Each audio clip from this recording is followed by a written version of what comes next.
سورۃ النازعات کی آیت نمبر 15۔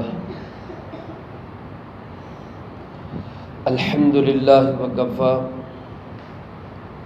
وسلام علی عبادہ الذین اصطفی، خصوصا علی سید الرسل وخاتم الانبیاء وعلی آلہ واصحابہ الاتقیاء۔ اما بعد فاعوذ باللہ من الشیطان الرجیم، بسم اللہ الرحمن الرحیم۔ هل اتاک حدیث موسیٰ اذ ناداہ ربہ بالوادی المقدس طوی اذهب الى فرعون انہ طغی فقل هل لک الى ان تزكى وأهديك إلى ربك فتخشى فأراه الآية الكبرى فكذب وعصى ثم أدبر يسعى فحشر فنادى فقال أنا ربكم الأعلى فأخذه الله نكال الآخرة والأولى إن في ذلك لعبرة لمن يخشى۔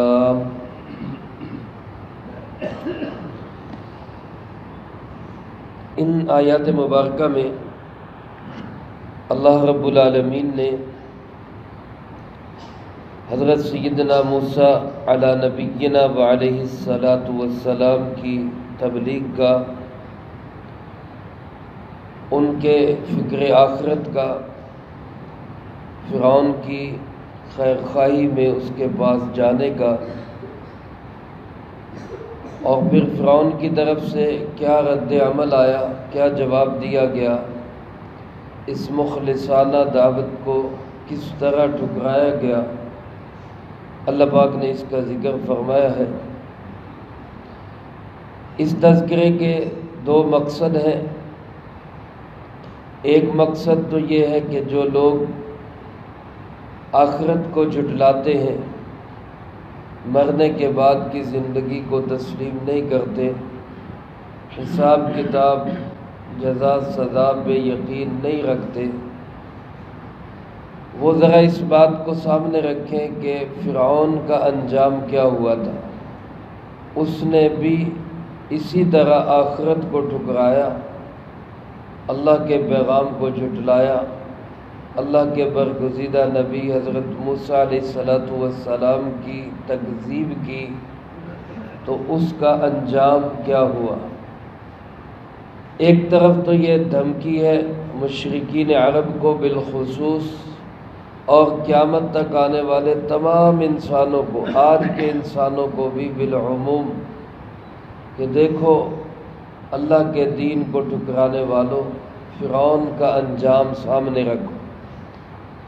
اور دوسری طرف یہ تسلی کا پیغام ہے براہ راست جناب محمد کریم خاتم النبیین صلی اللہ علیہ وسلم کے لیے، کہ اللہ کے محبوب جی صلی اللہ علیہ وسلم، اگر آج آپ کو لوگ جھٹلا رہے ہیں، آپ کی بات نہیں مان رہے، آپ سے دور بھاگتے ہیں، تو فکر مندی کی بات نہیں، پریشانی کی بات نہیں، حوصلہ رکھیے، تسلی رکھیے۔ یہ سلوک پہلے انبیاء علیہ السلام کے ساتھ بھی کیا گیا، اور بالخصوص فرعون نے بھی موسیٰ علیہ السلام کے ساتھ یہی سلوک کیا، لیکن بالآخر حضرت موسیٰ علیہ السلام کامیاب ہوئے، آپ کی دعوت کامیاب ہوئی، آپ کا بیانیہ کامیاب ہوا۔ اسی طرح پاک پیغمبر صلی اللہ علیہ وسلم، آپ جس موقف پہ کھڑے ہیں، بالآخر یہی موقف کامیاب ہوگا۔ یہ تسلی آپ صلی اللہ علیہ وسلم کے لیے بھی ہے، آج دین کی محنت کرنے والوں کے لیے بھی ہے، قیامت تک جو بھی دین کی محنت کریں گے ان سب کے لیے بھی یہ تسلی ہے کہ باطل آئے گا، ٹھکرائے گا، مقابلہ کرے گا، لیکن بالآخر فتح وہ حق کی ہوگی۔ چنانچہ اللہ پاک ارشاد فرماتے ہیں، هل اتاک حدیث موسیٰ، اے پاک پیغمبر صلی اللہ علیہ وسلم، کیا پہنچی آپ کے پاس بات موسیٰ علیہ السلام کی؟ یعنی موسیٰ علیہ السلام کا قصہ نہیں آپ نے سنا؟ موسیٰ علیہ السلام کے ساتھ جو ہوا کیا وہ آپ تک نہیں پہنچا؟ پھر آگے اس کی تفصیل بیان فرمائی، اذ ناداہ ربہ، جب پکارا موسیٰ علیہ السلام کو ان کے پروردگار نے، بالواد المقدس طویٰ، ایک مقدس وادی میں جس کا نام طویٰ ہے۔ حضرت سیدنا موسیٰ علیہ السلام مصر میں تھے، فرعون کے گھر میں پلے بڑھے، یہاں سے ملک شام کی طرف گئے جہاں حضرت شعیب علیہ السلام سے ملاقات ہوئی، ان کے پاس کم و بیش 10 سال ٹھہرے، پھر ان کی بیٹی سے شادی ہوئی اور واپس مصر کی طرف تشریف لا رہے تھے۔ راستے میں ایک جگہ پر بیوی کو اور خود ان کو آگ کی ضرورت محسوس ہوئی، آگ جلانے کے لیے، آگ حاصل کرنے کے لیے کوہ طور کی طرف گئے۔ اللہ کی شان، وہاں پہنچے تو ایک درخت پہ آگ محسوس ہوئی، لیکن عجیب منظر دیکھتے ہیں کہ وہ درخت جتنا آگ میں جل رہا ہے اتنا ہی زیادہ خوبصورت ہوتا جا رہا ہے، اور آگ اس کو کوئی نقصان نہیں پہنچا رہی بلکہ وہ آگ سے اور زیادہ منور ہو رہا ہے۔ حقیقت میں وہ آگ نہیں تھی بلکہ وہ اللہ رب العالمین کے نور کی تجلیات تھی۔ جب موسیٰ علیہ السلام وہاں پہنچے تو اللہ رب العالمین نے موسیٰ علیہ السلام کو مخاطب کیا اور فرمایا کہ انی انا ربک فاخلع نعلیک، میں تیرا پروردگار ہوں، لہذا یہاں مقدس جگہ میں آنے سے پہلے اپنے جوتے اتار دیں۔ علماء نے لکھا ہے جو مقام مقدس ہوتے ہیں، جہاں اللہ رب العالمین کی تجلیات، انوارات اتر رہے ہوتے ہیں، ان مقامات کا بھی ادب ہوتا ہے۔ جس طرح بیت اللہ پہ اللہ رب العالمین کے انوار کی تجلیات اترتی ہیں اور وہ مرکز تجلیات ہے، اسی طرح بیت اللہ کی بیٹیاں، مساجد، یہ بھی اللہ کی تجلیات کے مراکز ہیں۔ اللہ رب العالمین کے انوارات مسجدوں پہ اترتے ہیں، اس لیے مساجد میں بھی، مقدس جگہوں پہ بھی جوتے اتار دیے جاتے ہیں۔ تو اسی مقدس وادی طویٰ میں موسیٰ علیہ السلام کو مخاطب کیا گیا، اور مخاطب کر کے کیا حکم دیا گیا؟ فرمایا اذهب الى فرعون، آپ فرعون کی طرف جائیے، یعنی پیغمبری عطا کر دی گئی، نبوت کا تاج موسیٰ علیہ السلام کے سر پہ سجا دیا گیا، اور ان سے یہ کہا گیا کہ آپ اہلیہ کو چھوڑے فرعون کی طرف جائیں، انہو طغی، بے شک وہ طاغی ہو گیا ہے، سرکش ہو گیا ہے، باغی ہو گیا ہے، اس نے اللہ رب العالمین کے احکامات کو ٹھکرانا بھی شروع کر دیا ہے، مقابلہ بھی شروع کر دیا، لہذا آپ اس کی طرف جائیں اور اس سے جا کر کہیں، فقل، کیا کہیں، هل لک الی ان تزکی، کیا تجھے کوئی شوق ہے کہ تو پاک ہو جائے؟ تزکا تزکیہ سے ہے، اور پاک ہونا اس کا مفہوم اور مطلب ہے، اور یہاں پاک ہونے کا مطلب کیا ہے کہ تو اپنا عقیدہ پاک کرنا چاہتا ہے، اپنا نظریہ پاک کرنا چاہتا ہے، اپنا عمل پاک کرنا چاہتا ہے، اپنی کمائی کو پاکیزہ اور حلال بنانا چاہتا ہے۔ کیا تجھے اس بات کا شوق ہے کہ تیرا دل کفر اور شرک، ضلالت و گمراہی، تکبر سے پاک ہو جائے؟ یہ جا کر اس سے پوچھئے کہ کیا تو ہدایت پہ آنا چاہتا ہے؟ وَأَهْدِيَكَ إِلَىٰ رَبِّكَ، میں تیری رہنمائی کرتا ہوں تیرے پروردگار کی طرف، فَتَخْشَىٰ، سو تو اللہ رب العالمین سے ڈر جا۔ یہ جا کے تبلیغ کرے اس کو۔ میرے عزیز دوستو، ان الفاظ سے پتہ چلتا ہے کہ تبلیغ نرم لہجوں سے ہوتی ہے، کتنا بڑا دشمن تھا اللہ کا، اللہ کے نبی کا، لیکن اس کے لیے الفاظ کیسے منتخب کیے جا رہے کہ جناب آپ آئیے، ہدایت کی طرف آئیے، آپ کو شوق دلاتے ہیں کہ آپ پرانی ڈگر چھوڑ دیں اور اللہ رب العالمین کی طرف آ جائیں۔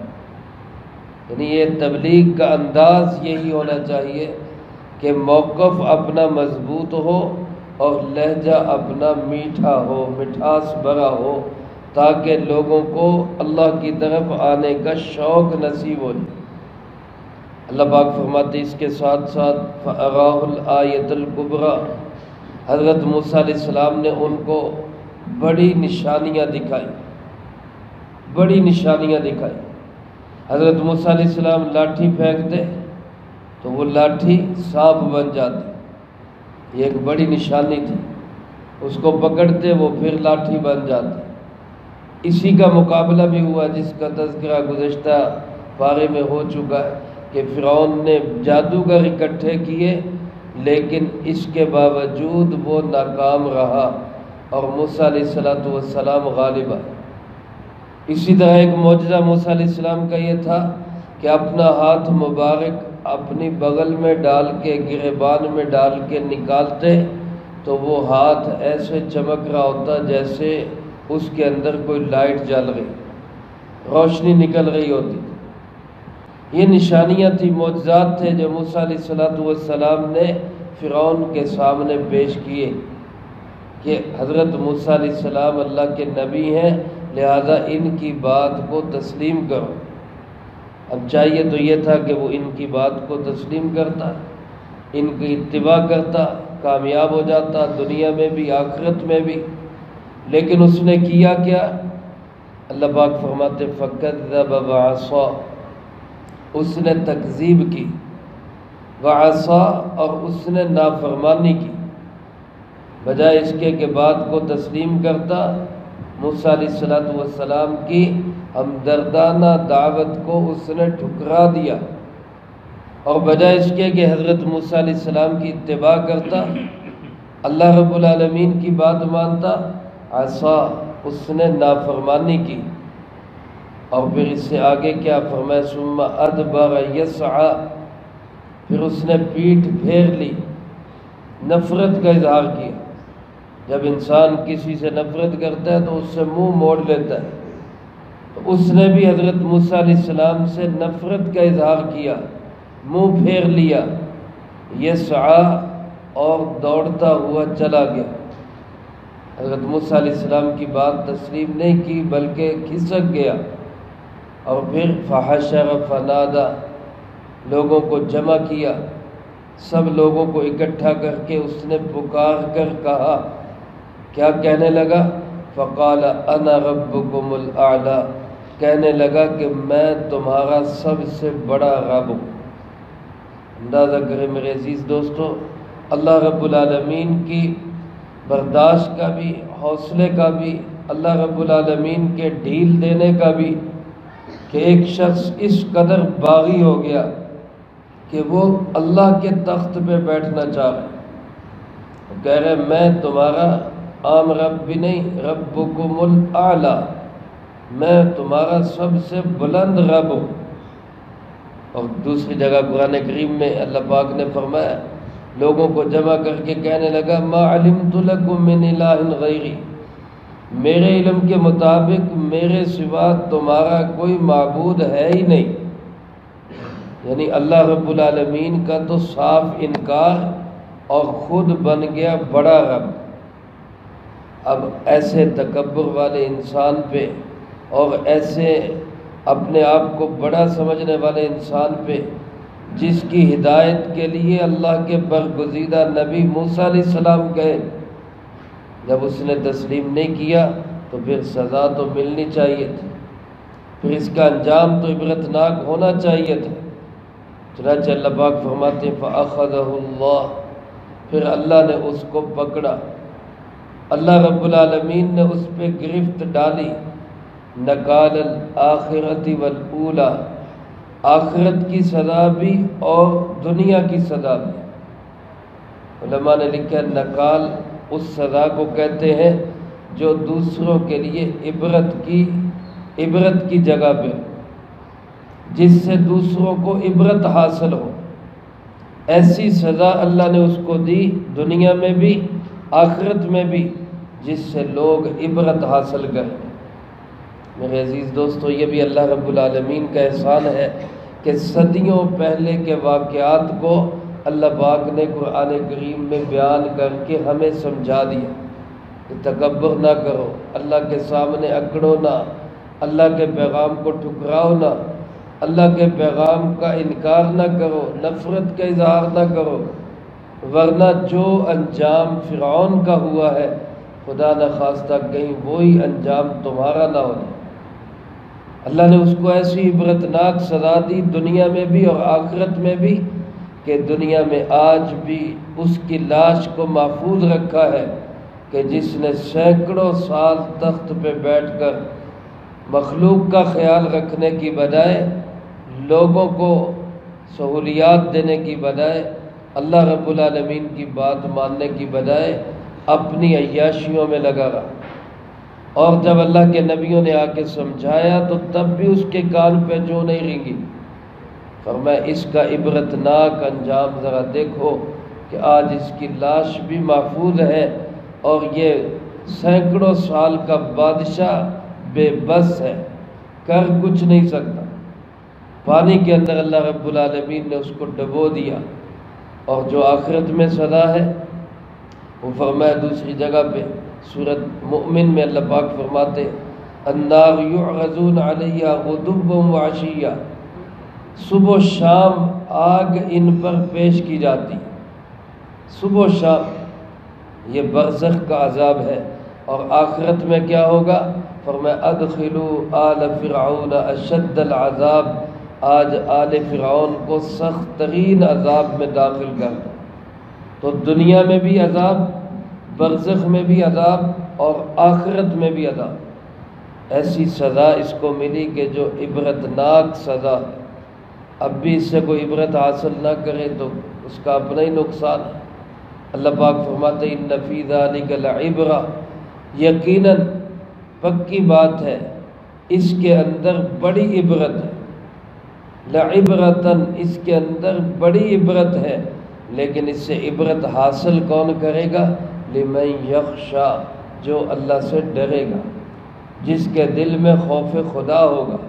ورنہ آج کے بادشاہ بھی تخت پہ بیٹھ کر فرعون بن جاتے، مخلوق خدا کا خیال کرنے کی بجائے ان کو ستاتے اور پریشان کرتے، اللہ کے احکامات کو تسلیم کرنے کی بجائے اللہ کے احکامات سے بغاوت شروع کر دیتے، عبرت حاصل نہیں کرتے۔ میرے عزیز دوستو، آج ہمیں بھی اور بالخصوص ہمارے حکمرانوں کو بھی فرعون کے عبرتناک انجام سے سبق لینا چاہیے، اور جو دین کا کام کرنے والے ہیں ان کو حوصلے کے ساتھ، تسلی کے ساتھ اپنے کام میں آگے بڑھتے رہنا چاہیے، اس کی پرواہ کیے بغیر کہ کون کیا کہتا ہے، کیونکہ بالآخر فتح کس کی ہوگی؟ وہ حق کی فتح ہوگی۔ اللہ پاک مجھے آپ کو سب کو آخرت کا یقین نصیب فرمائے اور عبرت حاصل کر کے اللہ رب العالمین کو راضی کرنے والے اعمال کرنے کی توفیق نصیب فرمائے۔ جو کہا سنا اس کو زندگی میں لا کے دوسروں تک پہنچانے کی توفیق عطا۔